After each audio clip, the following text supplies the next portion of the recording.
Femininity is openness and vulnerability. Femininity is really being your open, raw, vulnerable self. And, all these concepts that we talk about, like leaning back and not closing the gap in, all of this stems from the relationship that you have with yourself first. So, the deeper and more secure a relationship you have with yourself, the less you're going to let the outside affect you, right? And so, as women, especially when we're in our feminine, you're going to be more tied to your emotions, right? As femininity is emotions. You're going to be tied to your emotions, which is not a bad thing, it's a good thing. But if you haven't done a certain level of work within, you're not going to know how to navigate the triggers, let's say. Because when we're triggered, and everyone will get triggered. I mean, I'm not free of this. Like, everyone gets triggered. It's just my level of triggers at this point in my life will really just be my husband, right? And like the kids. It's not really the outside world that triggers me. I can get bothered. I mean, I'm not going to like certain things, especially if people are mean or rude, but it doesn't trigger me. So triggers are a reaction. So something happens and you feel it in your body, but then rather than feeling it in your body and letting it be in your body and learning how to self-soothe, which you'll learn about in my course, you emotionally react and you kind of like throw up or regurgitate all of the feelings and the negative thoughts that you're having about someone or yourself, and you put that onto someone else. That is a trigger. And even if you don't say it outward to the person, you're thinking those thoughts, right? So you're thinking negative thoughts like jealousy, hate, judgment. You're thinking all these things. And this never hurts the other person, it only hurts you.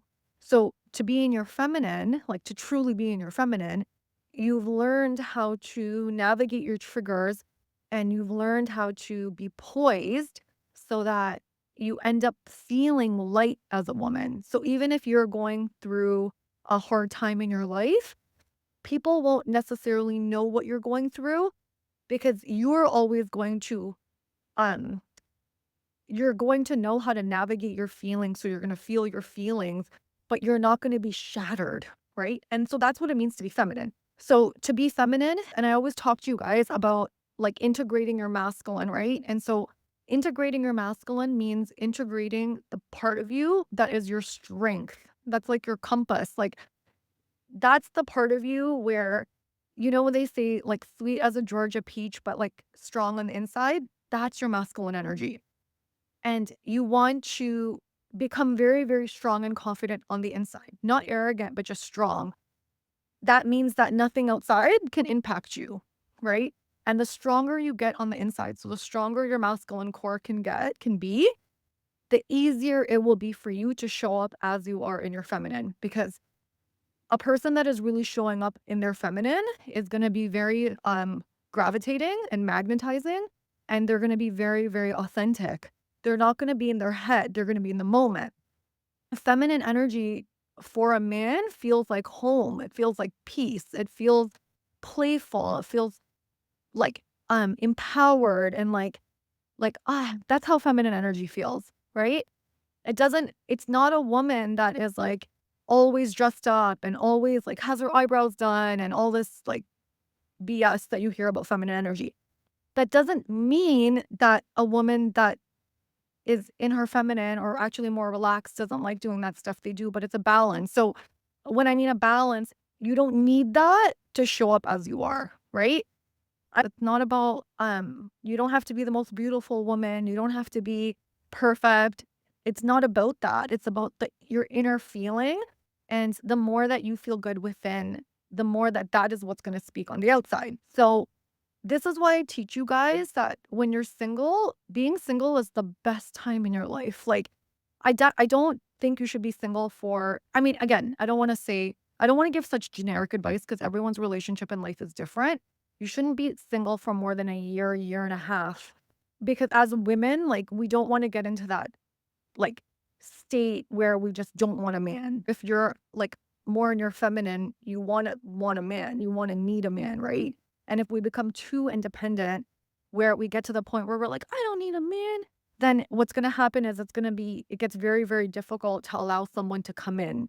So, again, every situation is different. If you're a widow or something traumatic's happened or you're in a long-term marriage and you need time for yourself, I'm not saying that your circumstance isn't different. So just keep an open mind when I'm giving you, like, generic messages. When you're single, it should be the best time of your life because this is the time where you don't really you wanna look at what is influencing you on the outside and how triggered you're getting. Because if you're getting triggered when you're single and when you're dating, it's gonna be very difficult for the universe to bring you your match because or not your match, you'll always meet your match, but, like, your divine partnership, because your divine partnership can only come to you when you've done a certain level of healing work.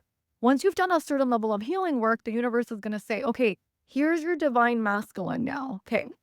And then when you moved really into your feminine, like you're in your embodied feminine, you're gonna meet the divine masculine.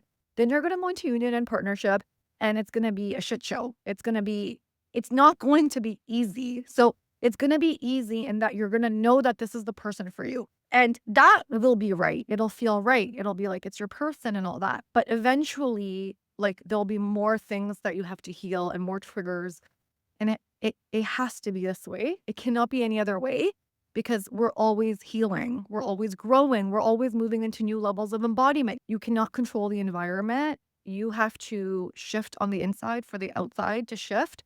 And that it doesn't matter what is going on the outside. It's the inside that matters. And so once you've reached a certain level of embodiment, what's going to happen is the universe is going to say, you've passed these levels, just like Nintendo. You passed. Okay, here's a new level now. Like, can you maintain your peace even in this environment? And that is the work, right? And when you can do that, that environment is not going to upset you anymore. You're going to move past that environment, meaning it'll be great. You'll love it. And until it's like your next level. So, what I am doing to come back into peace with myself is pretty much everything I teach in my course, I'm doing. Those are all the foundations that I still do to this day. Always come back to that. In terms of like the self-soothing, I'm examining my beliefs again because the core beliefs that I talk about in the course are there's layers and layers of that. And so for me, a lot of those would come up. Like, let's say if Peter would be busy with the kids and my abandonment stuff was coming up, and I'm like, why is this coming up? But that's because there's layers and layers and layers, right? And it's always coming back to presence with self because our inner child just wants to be seen. And the universe is always going to present you with situations that help you heal your inner child, right? More and more and more and more. Like you're never really done. Um, and so for me, I've made some commitments to myself, which is getting back to my own practices that make me feel good. When you can ground into your own self, and it'll be different for every one of you guys, you will be able to show up in your feminine, meaning you won't be controlling. You'll care less about the external environment. And in turn, you'll be able to show up light, happy, free, confident yourself. You'll show up that way, which is your natural, like your radiance and your natural feminine energy. So, what you guys need to do in 2025, aside from the inner work, you guys need to do that. You guys have to do the basics, right? Basics for you guys will be you have to look at your external environment and you have to ask yourself, do I like where I'm at in life? Like, am I happy with where I'm at? And in the course, I talk about patterns. You'll be able to discover like your relationship patterns. Like, what are your patterns? If you're in that cycle and if you're still in this like space of like, it's like the same type of man it's the same type of man you keep attracting. Your money, like nothing is shifting, then you gotta do the foundations first, and you gotta do the foundations for a significant amount of time. So, in my course, I go deeper into my own journey. I go into practices that I've done, and those practices I did for years. So, some of the things that I tell you guys to do in the course, I no longer need to do because it's in me, right? It's in me. I'm just strengthening that. And then there's other practices that now I'm doing to get into higher and higher levels, right? But you got to do the foundation. So don't look at where someone else is on their journey because like you can't compare yourself to someone else in their journey. It's going to be different for all of us. You have to feel safe first within yourself before you can be vulnerable, before you can show up. You can't just It's very uncomfortable and difficult to be open to men or to other people, especially me in the world, in your pure raw self if you don't feel like a certain level of strength within yourself because people are mean. Okay, guys, I love you and I will see you on the next one. Bye for now.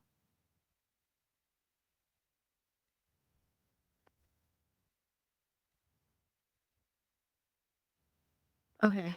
Bye, guys.